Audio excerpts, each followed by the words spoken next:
it's those times in your day-to-day professional life when you're butting heads with someone. Yeah. And it's not because either of you are bad people, and it's not because you're doing a bad job. In fact, you might be doing a good job. It's because of It is the job. the nature of the relationship, either with a client who maybe doesn't want to hear bad news, or with an opposing attorney who's fighting like hell for their client. The nature of the job, the nature of the relationship is adversarial. Hey, this is Chaz with Law Have Mercy. On today's episode, I bring on my good friend and law partner, Bradley Aldrich. It's his third time being on the show, and we just have a good time talking about our trip to Vegas, and we even hit on Uber and why you should have uninsured motorist coverage. Bradley, thank you for coming back on the podcast. Thanks for having me back. It's a pleasure. Am I the first 3-time guest? The three-peat, maybe Scott Guidry was. We tried to get Benny, but he's back in the cave somewhere, so you'll have to do. Okay. And I guess technically this is only my second time as a guest on the podcast, because I was a guest host. I hosted, yeah, guest host. Okay, but third appearance for sure. I'll have to go back through the archives too and see if Scott beat me out on that one. So it's interesting that we choose to film right now because we're in the middle of settlement season. And settlement season, for those of you who are listening, it's at the end of the year. Our phones just do not stop ringing. And all these insurance companies that we fought with all year find a way to make things happen to end the case at the end of the year. And look, it's a good time, right? Right around Christmas season, Santa Claus ain't free. And so we've been super busy. Always. Well, are we not super busy anytime though? That's we definitely are getting more calls about settlements, but if it wasn't that, it would be something else. It's interesting. We went to a conference recently, like a national conference with a lot of attorneys from all across the country, and some reformed insurance executives, so shall we say. A lot of the speakers and attendees had worked in the insurance industry in some capacity, and then they've since left the industry and are working either as consultants or for plaintiffs' attorneys, and they talked a lot about that. It was interesting to hear different perspectives too, because everyone agrees, end of the year is more conducive to settlement, and we kind of see it anecdotally. But from year to year, we don't have quite the volume. We're not a volume practice where we take every case and just want numbers. We get to be a little more selective. So we're never really sure, is what we're seeing, is it statistical or is it just anecdotal? So it was interesting to get their perspective on that too. And we definitely do get more calls, and they seem to confirm that there is something to that. But it was also interesting to hear. I heard a couple of them that were kind of like, I think that's overblown, and it's interesting. You'll hear people, these were very similar background. They had worked in claims, in management for these insurance companies. And you'll hear one of them be like, that is absolutely a thing. It is just a math problem. We have these reserves, we have these liabilities, and we have to pay taxes too. And if we had a really good year and we're worried about a big tax bill, maybe we'll pay out some claims and kick the can of next year. Do whatever we need to do.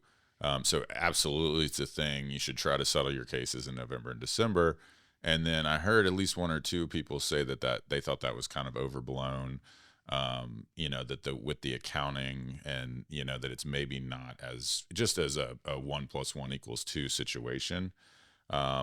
That was one of the interesting things that I remember and took away from that conference, just hearing different perspectives on stuff like that. Personally, I've never worked for an insurance company, so I'm not gonna pretend to know the magic answer. All I do is I can't see that. I don't see Bradley Aldrich, adjuster or defense lawyer. At this point, I would be probably qualified. It's probably the only thing I'm qualified to do besides be a personal injury attorney, though. Maybe not in the mindset, but just in terms of the nuts and bolts, I'd be pretty good at claims, because I know all of what it's like to be on our side. I'll tell you this, we had a great trip in Vegas. So there was Trial Lawyers University, and Bradley and I decided to go together, and not in the same room, by the way, in case you were wondering. And so we had an amazing time. We watched the Saints lose badly in the sports book in the Caesar's Palace. It was, the timing could not have been better / worse, because it was a Thursday night game. It was a Thursday night game. We got there on Wednesday late, and we looked at the schedule. We're like, oh, this couldn't be better. The Saints, this is our Thursday night football game this week. There was probably 8 to 10 attorneys and vendor types, like just different attendees who were all from South Louisiana. So we had this critical mass of diehard Saints fans. It's in a weekday off season. It's not, you can get nice like spots in the sports book, so it could not have worked out better. Everybody gets there early, high five, and great dinner. It was fun for about 5 minutes. Was that the debut of? It might have been Rattler's first game, or it might have been a game when Sean Payne's return to the Superdome. And we just, I mean, total laid an egg. Yeah. Worst game of the season. Well, there's some competition on that one, but yeah, couldn't have been better. It was a good idea. It was a good idea. And we executed our side perfectly. We had our seats blocked off. We had a waitress. We had all the South Louisiana guys together. So funny thing is, Bradley and I went to Momofuku.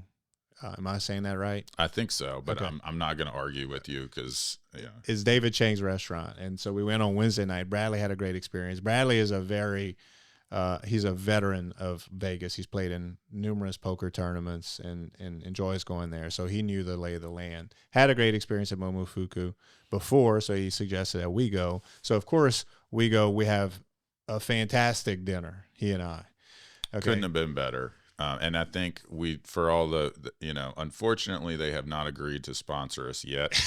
So y'all can take this with, it's 100% just our opinions, unbiased. It could not have gone better, and we did it the right way accidentally. It's not like we asked the waiter, what was good, what should, just give us. He was a cool guy. Some feedback here, and he said, "I'll do better than feedback. You don't have to do anything. Just tell me your budget and I will order for you." And we said, deal. Yes. Any allergies? Nope. Is there anything you got to stay away from? Oysters? Well, we're from Louisiana, so maybe we stay away from the oysters because they're plentiful at home. Sure. Anything else? Nope. And look, he delivered in a big way. Yeah. All right. So that was night one. I interrupted you. Okay. Yeah, night one. Okay, so we're at the sports book. The game is so bad. This is night two. Night two. The night after Momofuku. And when I get excited about something, spoiler alert, I like double down, triple down, quadruple down on it. So I'm telling this group of Louisiana guys about our experience, and then they were like, we are hungry and we don't want bar food. So do y'all want to go back? And I was like, well, look, Bradley booked this reservation ahead of time. It's 8:00 at night. We're losing by 30. They had a reservation open 15 minutes later. We hop in the Uber, we head there, and we had a full table, a round table, and we're overlooking what area? It was a beautiful. Sure. It's in the Cosmopolitan, so it's basically in the middle of the Vegas Strip. It's across the street from Planet Hollywood, and then you've got the Bellagio on one side of you. So we're just looking over the Strip. It was beautiful. In the middle. And we're in like a round table, and we're like over nothing. Like it's surrounded by windows, and it feels like you're floating almost. And this group says, we want to do the same thing y'all did, but we want a 10X it. And at some point, I mean, you have to roll me out of there. And they're like, we have one more platter coming. It was a platter the size of this table with lobster and steak and everything else. And I was like, oh my God. And so one of the top 10 dining experiences I've had in my life was with Bradley the first night, and then with Bradley the second night. Yeah, they might have topped it the next night. So, but look, here's the thing: we went to Vegas, and one thing that I learned is 5 days in Vegas is a long time. Yeah, and that's 5 days in Vegas in your 40s. So yeah, we did it like people in their 40s do. We were getting some sleep. We were getting up early every morning. Everybody laughs and is like, "Yeah, I know you're lying about that." Nah, sorry. I mean, I've probably been to Vegas double digit times now from a lot of the poker trips I took. So it's like, we had our 20s Vegas adventures. So it's not like we were working 12 hours a day, but we were, we paced ourselves to where we could make it through the 5 days, and even doing it that way, getting sleep, drinking water, Yeah. being productive. It's still, you're ready to come home. You're ready to come home. For sure. And were there any big takeaways that you took from the conference we were with some of the best trial lawyers in the country. What was your big takeaway? Sure. Well, I don't know that there was any sort of like new thing or mind-blowing thing that we heard that we hadn't heard before. I think a lot of people maybe go, they go looking for some sort of nugget, like, oh, this is going to be a game changer. I'm going to hear something that I've never heard before, or that this person has a totally new perspective on everything. For me, it wasn't really that. One is, I guess we've been doing it for a long time, and we keep up to date with developments in the industry. We look at things online. We talk to other lawyers all the time, both in Louisiana and elsewhere. So we had a general idea of what to expect. So for me, it was more like, I guess, little things on the margins that you could tweak or get in different perspectives. And also just a reassurance from our peers that a lot of things we are doing the right way. We do a lot of things right. That we were, it's like, okay, we're on this. Okay, they talk about, we go to a session on, say, a mediation, and they're talking about, and it's like, all right, these guys are pretty much doing it the same way that we are. It seems to be working for us. It seems to be working for them. Or you go to, say, about depositions. That's a huge part of what we do in our practice. And I found that the attorneys that were talking about depositions, tips and tricks, that's what they love to, tips and tricks for more effective depositions and 9 ways to get the most out of your depositions. And it was pretty consistent with what we're doing already. So it's good to have a little bit of reassurance. And it's not like we're doing anything crazy. We're not trying to revamp the industry. We're trying to put best practices into work every day for our clients. And there's a reason they're the best practices. Sometimes if it ain't broke, don't fix it. Sometimes the way people are doing things is the right way, and there's a reason for that. So I did come away reassured for the most part, hearing other attorneys that we respect. I'd say on a national level, the who's who. Sure. Right? And I was going to say, I think, I mentioned that there were both Louisiana and out-of-state people, that we were interacting with there. But I don't think there were any Louisiana attorneys at least not that I saw, that spoke at the conference. So pretty much everyone that we heard was practicing in Texas, was practicing in California, was practicing in Ohio, talking about cases they had in the Northeast, all getting a cross-section of everything. And there are going to be little differences and little nuances because the state law is different in every state. But for the most part, it's a very similar enterprise of personal injury law. And so it was great to get some, perspectives from all across the country. What goes through your head when you see a guy on stage talking about his $25 million verdict or $45 million verdict or $150 million verdict? Well, my first instinct is to take it with a grain of salt. I try not to be completely cynical about it, right? You're not, because they're not lying. And this stuff it's public record. There's court records, there's reported opinions. You could go to that courthouse in Utah, in Ohio, in Indiana, wherever the case was, and verify all this stuff. But if someone is up on stage talking about a $10 million case that they had, like all of their cases are $10 million, that's when I'm going to roll my eyes. Because that for every $10 million case this person has had, they have had cases where they got nothing or where they got a very little bit of money.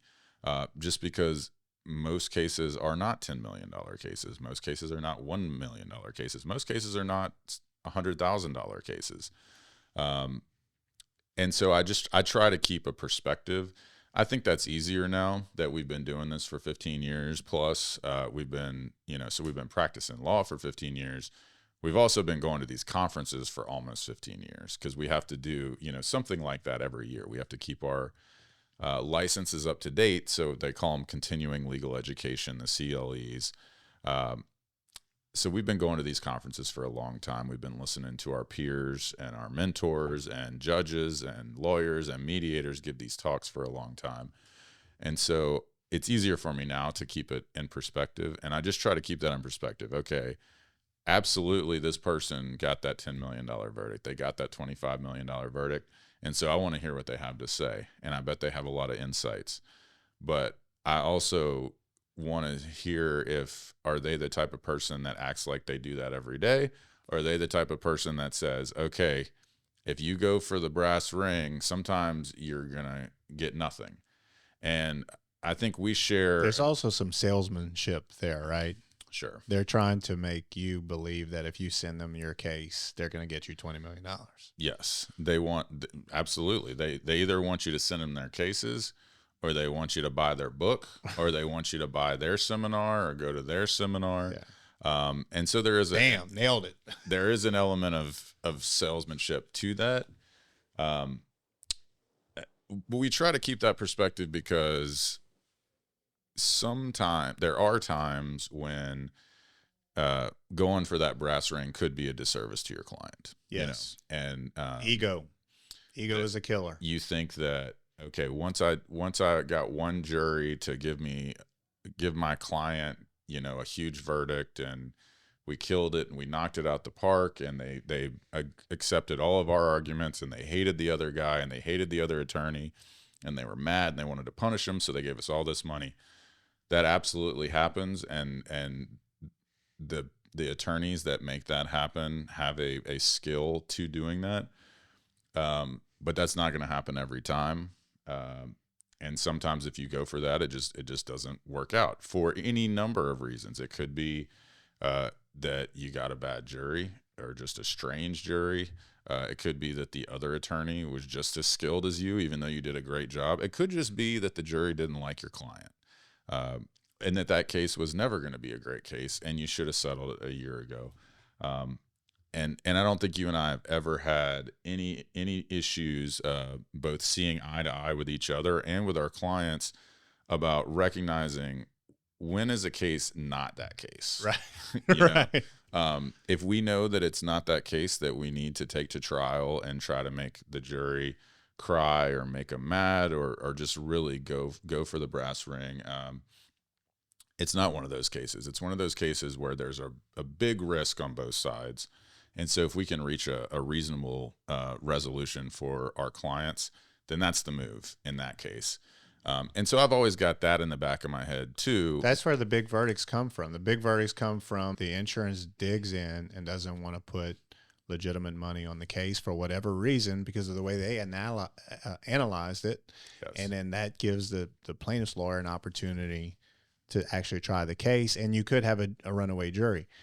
But we don't hear about the zeros quite as much as we hear about the runaway juries. Exactly. I have never been to a law conference where the speaker was highlighting their worst cases. No. Where they got up there and said, let's spend an hour they break down one of the ones that Chaz and I went to. It was actually multiple sessions. Like there was an hour long, and then there was a break, and then we would come back for another hour. The same speaker talking about the same case. And we're in Vegas, mind you.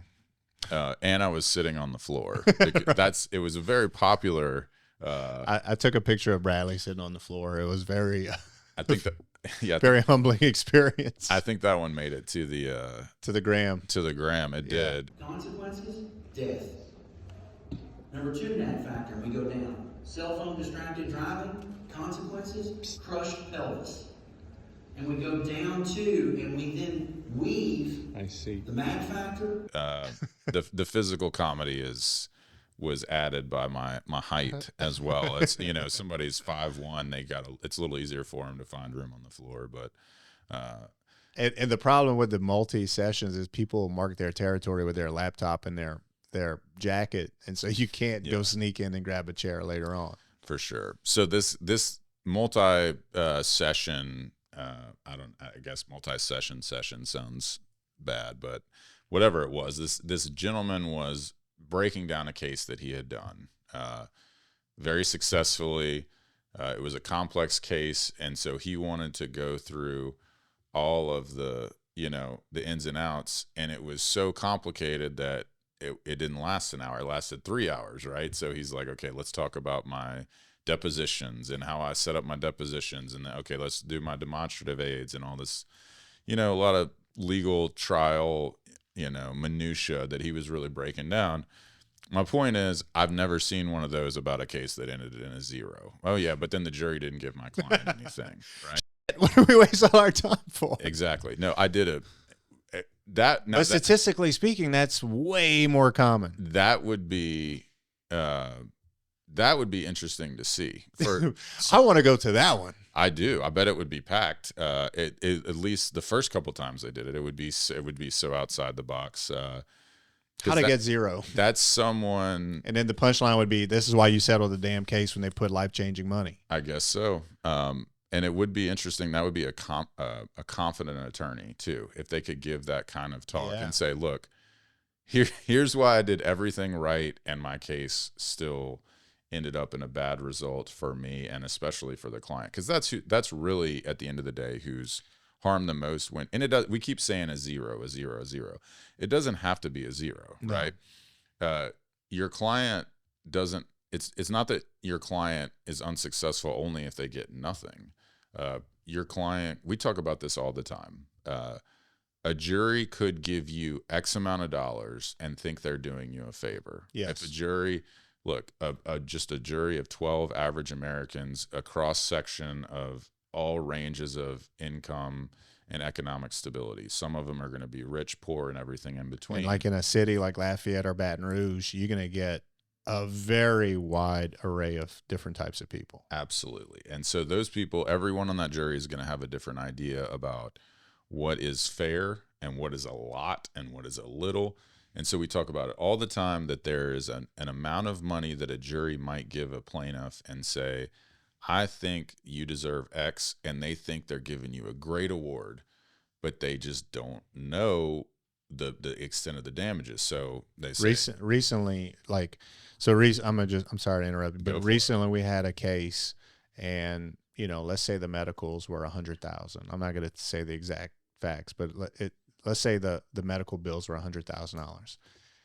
Bradley and I are sitting there saying, look, the jury could double it, or they can 2x that, give you your medicals and 2x it, and think they're doing you a great job, and that's $300,000. Well, what we have on the table is double or triple of that. Right. And so if the insurance company is putting that kind of money on the table, then you really have to have a tough conversation with your client and really consider that kind of thing.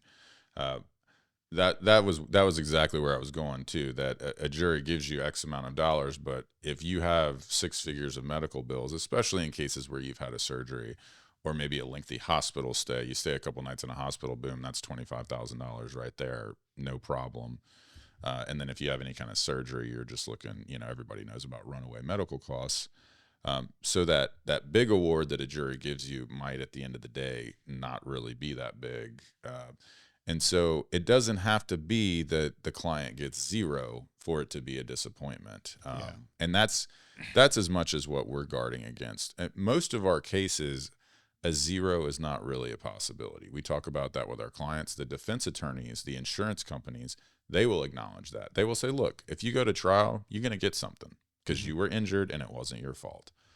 But the question is, are you going to get what is fair, what is just, what is adequate compensation for your injuries and your damages?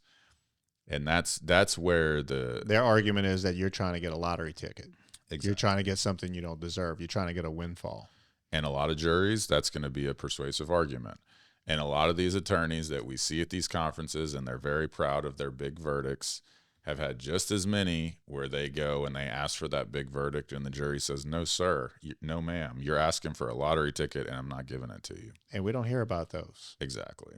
Maybe one day, maybe I'll start an underground movement. I'm liking this. Yeah, of people how to get zeroed. How to get nothing. How to get zeroed at trial, or I mean, they'd have to market it a little better, but how to. Hopefully, we're not teaching from experience. Yeah, exactly. knock on wood that this is purely theoretical for the rest of our careers. Let me shift gears a little bit. Absolutely. I think everyone knows that you're the brains of the operation here.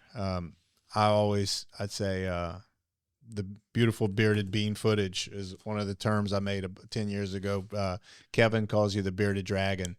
And you know, you do so much of the high level thinking and research and writing, and you're amazing at that. You always have been, even in law school.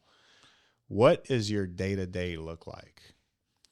Well, the easy answer is every day is different, because we wear so many different hats, and there's so many facets to a personal injury case, from inception to the very end when all the ink is dry on a jury verdict form, on a judge signing an order, on a settlement documents, whatever the case may be, however that ends.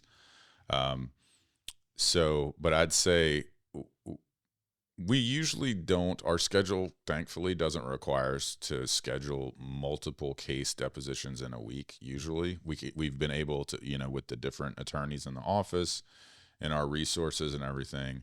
But about once a week, I'm having a deposition. So if it's a deposition day, then that's kind of off on the side. And then most of my other days I spend on my laptop the vast majority of the time. So I'm typing any number of documents, or I'm reading any number of documents, or reviewing any number of documents. When do you start your day? Bradley works from home. Bradley has more discipline than anyone I know because he works from home.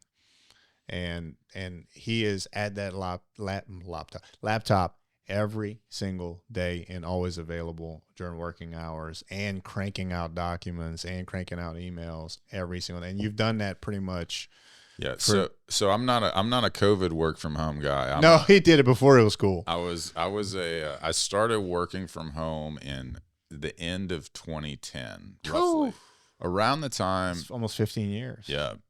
And now, obviously not exclusively from home. There's a lot of things as an attorney you cannot do. You can't go to court from home. Well, during COVID, you could on Zoom, but if you're actually you can't go to court from home. You can't go to a deposition from home. We like to say you cook from home, right? You cook that laptop from home. On the laptop a lot of times, right? But I don't want to make it seem like I'm exclusively work from home, but I have been doing it in some capacity since about 2010. If you would know the briefs and the things that this man has written on a coffee table in his apartment, you just need a keyboard and an internet connection now, though. Bradley cooks, bro. But it wasn't some master plan. That's what I had. I had never worked from home before. Do you keep normal hours? Yeah. So what time do you start work? Anywhere between, it just depends on, it used to be, I'd say whenever I wake up, but now it's more, I guess, whenever the cat starts whining. No, not every day, but about 9 o'clock-ish. I'm usually starting before 9, but I don't really have a set. I wake up without an alarm pretty early now, but it's in a range every day. So just whenever I'm up, and then I shake the cobwebs out. Yeah, welcome to marriage. And I'll get earlier and earlier. I'll play around on, when I open up my laptop to start the day, I don't necessarily dive straight into work emails or so that just depends on how much down, You prime up your brain. Yeah, maybe what time of is it a Monday? After an NFL Sunday, I might spend more time just, goofing around on ESPN.com for a little while. Or was there something going on the night before that's, on the internet, on social media that, or did it just take me a little longer to shake off the cobwebs? But yeah, 8:30, 9 o'clock, I'm probably working.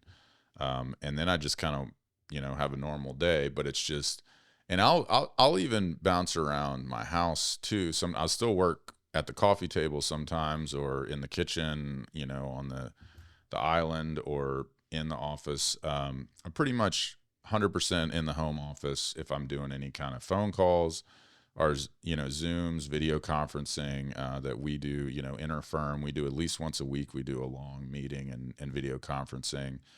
Occasionally we'll do mediation by Zoom, depositions here and there if it's an out-of-state person. All that stuff will be from the office. And we usually try to meet once a week in person. So we have our case meeting through Zoom, but you and I try to meet on our cases together at least once a week. Yeah. So it's a good setup. I come to Lafayette all the time. In my home, I don't even think we said this. Like my home, I live in Baton Rouge. So my home office, we always joked that I was the Baton Rouge branch right. of the Chaz Roberts Law Office, which is even truer now that we have a dedicated little office space. It happens to be in a neighborhood, but it is a dedicated office space for Chaz Roberts Law in Baton Rouge. So Bradley will come in Wednesday, Thursday, and we'll always rotate the same group of restaurants. And it's Lola, Zorba's, Blanchard's, Chris's Po' Boy. We got our normal rotation. Mm-hmm. And those are the important things, which we, just to bring it back for a second to that conference we recently went to, the last night that we were in Vegas, some guys that were also had Louisiana connections, a couple of them live here. We did a big dinner. It's the only time we tried to get a big group together, herding cats, 20 people, but we managed to pull it off. Everybody went to this really nice steakhouse, got a separate room. So it was just us in the back. And our end of the table was all people that lived in South Louisiana. I was sitting next to Chaz, across an attorney and his wife. They live in the Lafayette area. And then a couple other attorneys that came. We're halfway across the country. We're at a law conference. We've been doing all these things, seeing all these sites. We spent, what did we talk about the whole time? Food. And specifically, like, best and worst lunch spots in the Acadiana area. Right. Who's up, who's down, who's fallen off, what's the new up and coming place. We're in a mafia room of a classic Vegas off-strip restaurant. Yeah, what's really important? No, where are the lunch spots in Lafayette? What's good, what's bad? There are a couple of spots they were talking about. What was that? We have not gone there, so I wasn't familiar with it, but it's like a plate lunch place that a couple people were swearing by, and a couple people were saying, "Oh no, Laura's too, maybe." I'm not sure, but they were saying that Jason was saying is overrated. No, Jason loved it, and somebody else was saying it was overrated, or vice versa. But the Lafayette lunch spot conversation just followed everybody, even across the country. Speaking of Vegas, Taylor, I was talking to our buddy Taylor Luce this morning, big fan of the podcast, and he said, I want you to ask Bradley. I said, you have any questions for Bradley? He said, yeah, ask him. He's heading into college, getting through high school, heading into college. When did he diverge past from being on the radio to decide to be a lawyer? He said, because Bradley has a radio voice. I just never had an opportunity to, it just wasn't something that was, I've had the opportunity, I guess I should say, because Baton Rouge High has had and has to this day a great radio program for high school students even. It's very, uncommon, to go to a high school. Oh, the high school has its own radio station. So you didn't have that, bro. Most high schools don't. And at one point, Baton Rouge High was actually the first high school in the world to have both an AM and an FM station. So there's a long history of radio, like just learning. They had the studios in the school. So that was actually in the same building as where my dad taught his journalism and TV and film production classes. So I basically grew up like next to the radio station.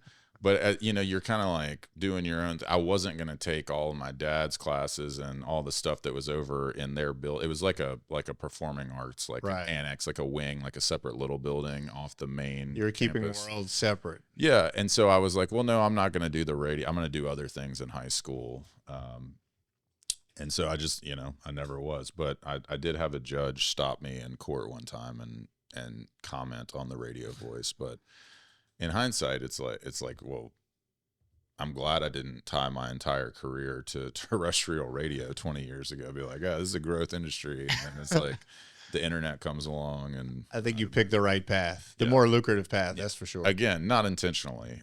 Like most of the successes I've had in my life, it was not due to any brilliance on my part. I just kind of got lucky. Do you remember a certain time when you remember thinking, I want to be a lawyer? I really don't.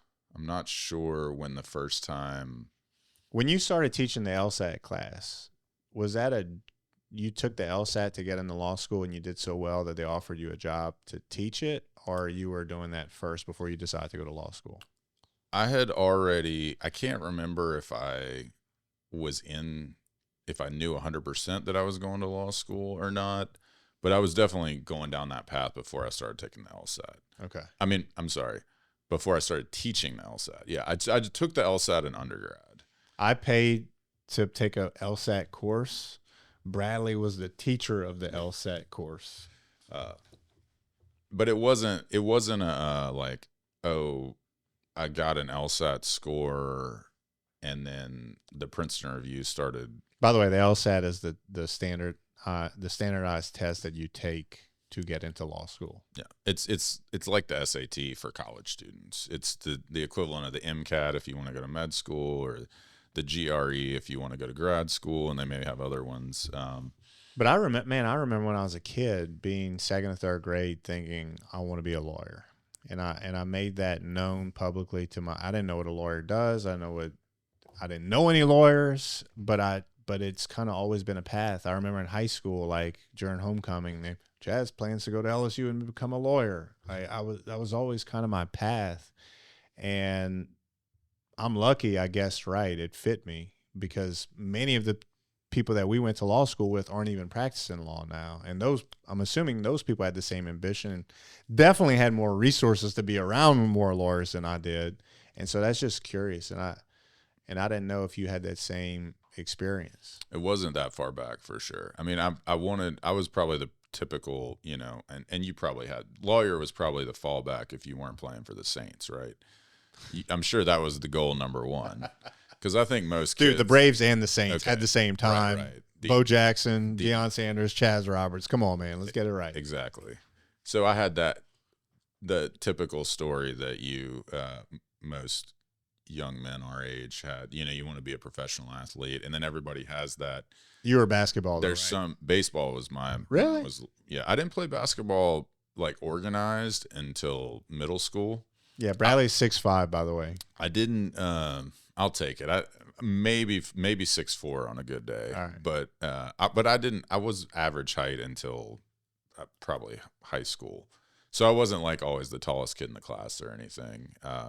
I mean, I was decent at basketball, but I didn't play organized basketball until middle school. Baseball was the thing: t-ball, softball, baseball, on up the route. Banger. But everybody, it's a different time. Some people it happens in second grade. Some people it's in 5th grade, 8th grade.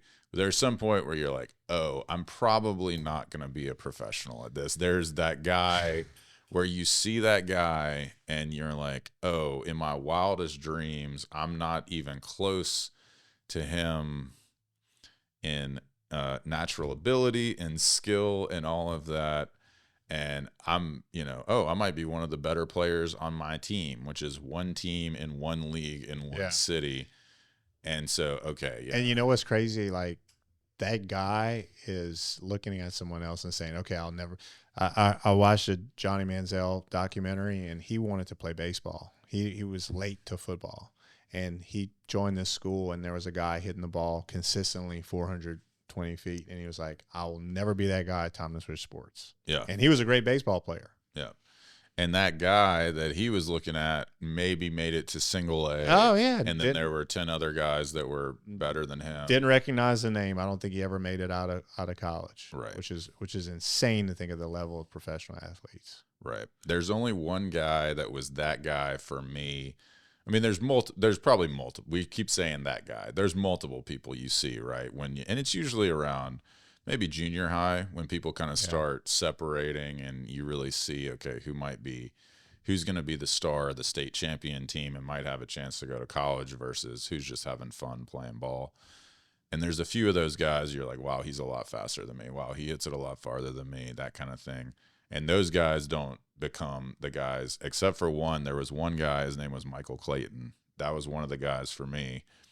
And he became, obviously, an NFL Rookie of the Year. So, but so you play junior high baseball with somebody like Michael Clayton, it's a real quick, you figure out where you stand. And he could beat you in ping pong, baseball, basketball, any sport, anything with a ball. Absolutely.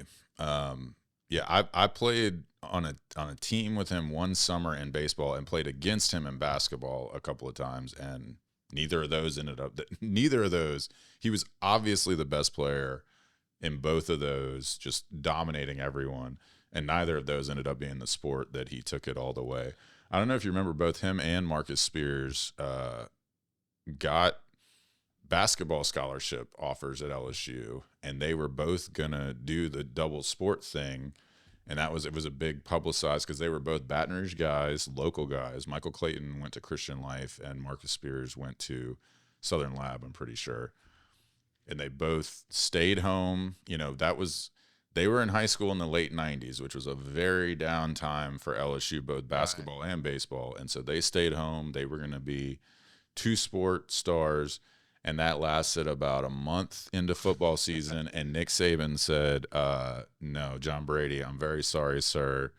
We're going to win a national championship with these two guys. Exactly. They're not going to go break their ankle just stepping on a guy's foot coming down from a rebound and be out for 6 months. We're not having any of that. Why do you think people get out of the legal industry? We're 15 years in. It feels like it's flown by. Why do you think so many of our former classmates are out of the industry? My guess that the most again, we're both still in the industry, so I don't have firsthand experience, thank goodness, and hopefully I never do. I'd love to do this, make this my career forever. So I'm speculating a little bit. I don't want to speak for anybody's specific situation, but I think a lot of it is dealing with your clients. Dealing with your clients who have unreasonable expectations is something that is true across all areas of the law. Okay, we probably have it better than most because we represent normal people every day. And the vast, vast majority of our clients are good people, and they're injured and they just want help. And if we give them help, they are very grateful, and they appreciate our assistance and our judgment and our, the professional services that we provide. Outside of the personal injury arena, most of our colleagues, they have clients too, but their clients are insurance companies. Their clients are banks. Their clients are businesses, small businesses, medium businesses, Fortune 500 companies. If they're in some kind of private practice in business, in industry, it's high pressure, and their clients are going to have expectations just like our clients have expectations. A lot of that can sometimes be unreasonable. We hear stories from the other side that insurance companies are harder and harder to deal with. We believe it. We don't have to deal with it in a day-to-day, thank goodness.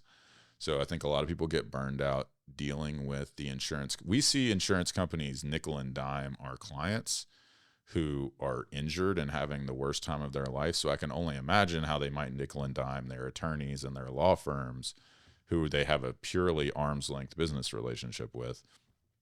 Same in the banking world, the tax world, the business world. You're going to have demanding high pressure situations, and that can lead to burnout. That can cause stress for a lot of people. I think that's a lot of it, that somebody might look at it and say, hey, what are the trade-offs? Maybe I'm making a good living, or I'm, doing things that are intellectually stimulating, or I have great health insurance for my family, whatever. And then they decide that ultimately the positives are not worth the trade-off of the stress of dealing with this very high pressure industry. Yeah. And what we do is adversarial in nature. And so your job is to fight over a thing. And whether that be a divorce lawyer or someone's freedom in a criminal setting or money in a civil setting, whether you're right, wrong, indifferent, whatever, your job is to fight for that stuff in the middle. Yes. And so every day you go into war. And also another thing is our job is to be pessimistic in a way, right? We can't always be the glass half full because we have to hedge the downside of any transaction for our client, because we have to look at what happens if things go south. And so you're not, it's not all rainbows and cupcakes. Absolutely. You're paid to look at the dark side of things, because you have to be able to advise your clients about that. And that is a big part of our job. Absolutely. Specifically to personal injury law, we have to be honest with our clients about the potential bad outcomes that could happen if they turn down a settlement, if they file a lawsuit, if they pursue a lawsuit to trial. There are downsides to those things, and we have to be honest with them and think about that. The same as an insurance attorney has to be honest with their clients about, hey, Chaz and Bradley's client, the jury's going to love them. They are injured. They did nothing wrong, and they're a great person.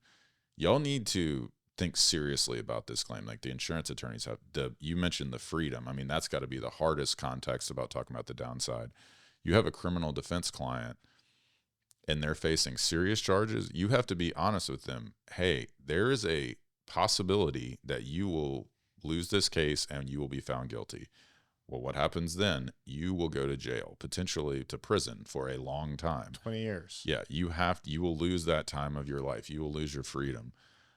Yeah, you're right. We have to consider all of those outcomes, because a big part of our job is to try to do whatever we can to avoid those worst case scenarios for our clients. Well, how about this too? So you talked about being in it all day. I'm in it all day. You're doing that from 9 to 5, and then you have to turn the switch off and say, okay, I'm not going to be the tiger. I'm not going to be the lion. I'm not going to be the adversarial whatever. I'm going to go home and be dad. I'm going to go home and be a loving husband. I'm going to go home and be a good neighbor and friend and everything else. Yes. And that's probably more difficult in our industry than a lot of other industries because of what you're talking about, the adversarial. I'd be interested. I think you probably hit on something. You said, what's my first thought about it? And I went to like difficult pleasing clients, and you went to the adversarial, process with the other side. It's kind of two sides of the same coin though, because it's like it's those times in your day-to-day professional life when you're butting heads with someone. Yeah. And it's not because either of you are bad people, and it's not because you're doing a bad job. In fact, you might be doing a good job. It's because of it is the job, the nature of the relationship, either with a client who maybe doesn't want to hear bad news, or with an opposing attorney who's fighting like hell for their client. The nature of the job, the nature of the relationship is adversarial. And so we do get more of that in our day-to-day professional lives than some people do.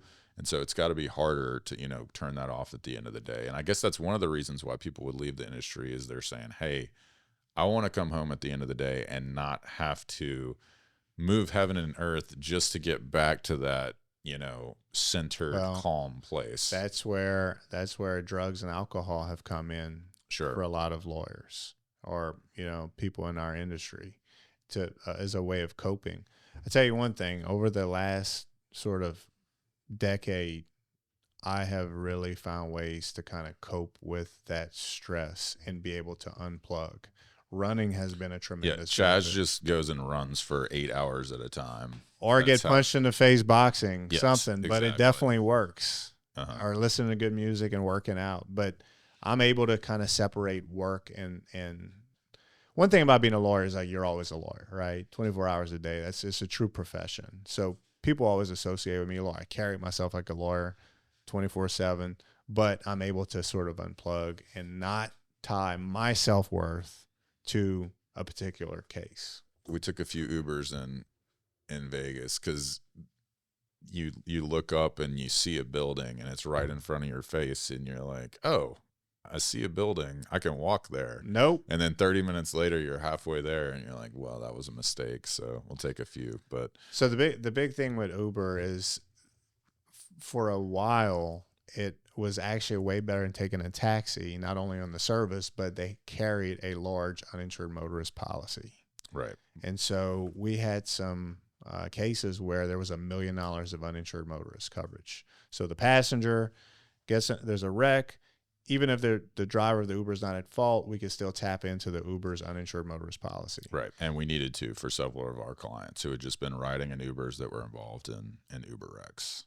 Now they don't have UM.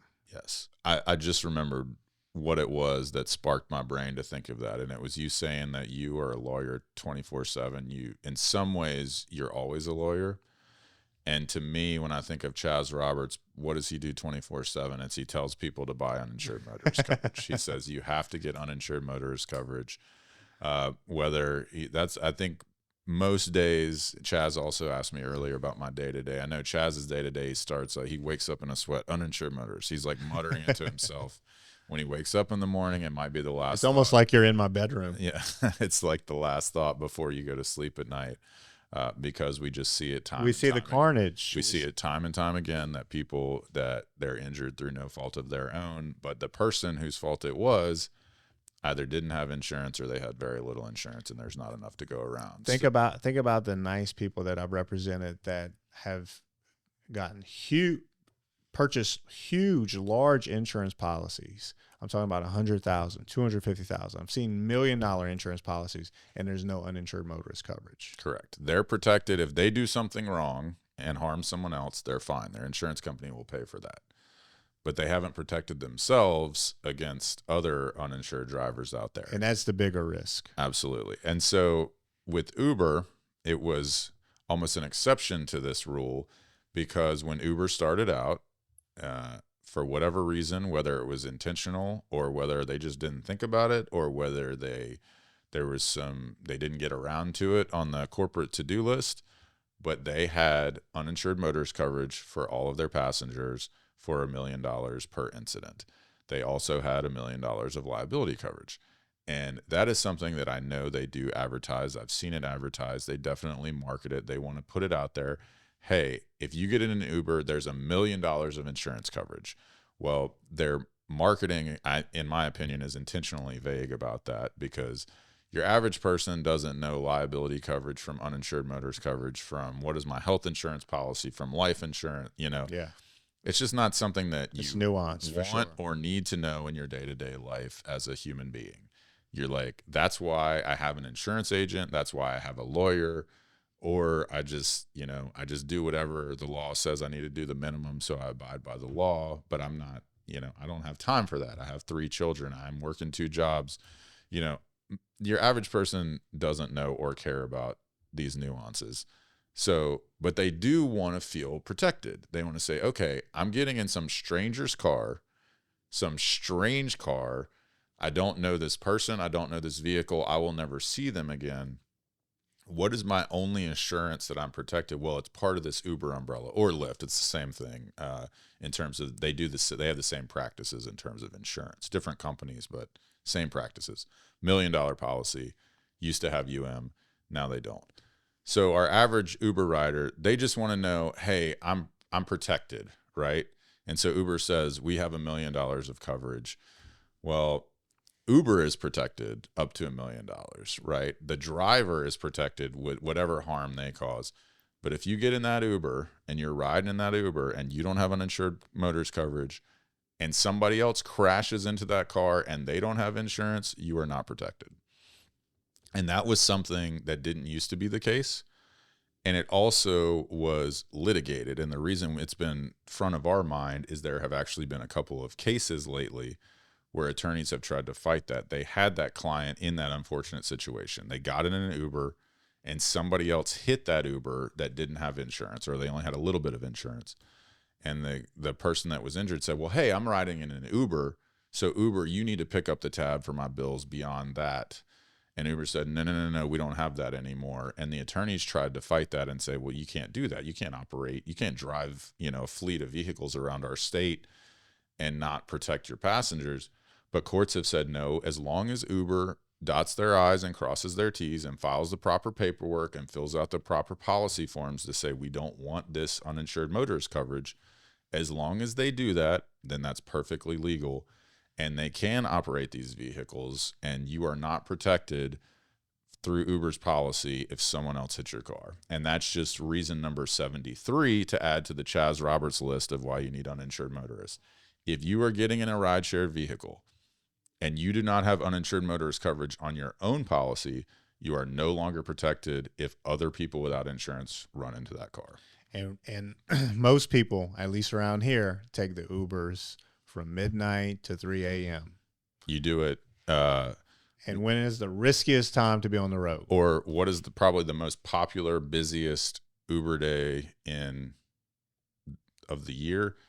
LSU game day or Southern, UL. It's not quite the volume at the smaller schools, but they got tailgaters there too.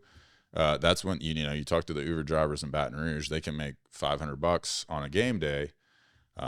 Again, you're going to have a much higher risk of wrecks. There's just more congestion. There's more drinking. There's, it's kind of lawless when you got contraflow and you got a overworked cop might be waving you through, but you've got, 600,000, 150,000 people are cycling through the campus. Yeah. So that's why I say, uninsured motorists will cover you in your vehicle. It'll cover your passengers in your vehicle, and it will also cover you when you're the passenger in someone else's vehicle, and that also includes Uber. Absolutely. And I think that that's something that most people don't think about when they get in that Uber, but I think it might give them pause, and they might be surprised to learn that. Yeah, the yellow cabs don't have either. So. Yeah, exactly.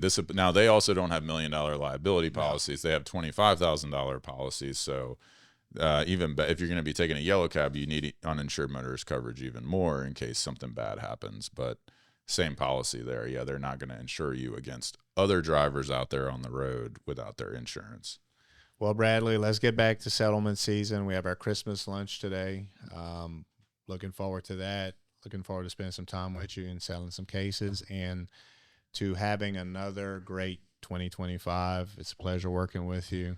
I love the work you do. Our clients appreciate you, and keep up, brother. All right. Thanks for having me back on. It's been a pleasure. Hey, it would mean the world to me if you subscribe to the podcast and leave us a 5-star review. It helps keep the show free, and it helps us book better guests to provide more valuable content to you. None of the opinions expressed by my guests are that of my own, and nothing we talked about creates an attorney-client relationship or could be construed as legal advice. Hope you enjoy the show. This podcast is powered by Acadiana Cast Network. Go to acadianacast.com for more South Louisiana sourced content.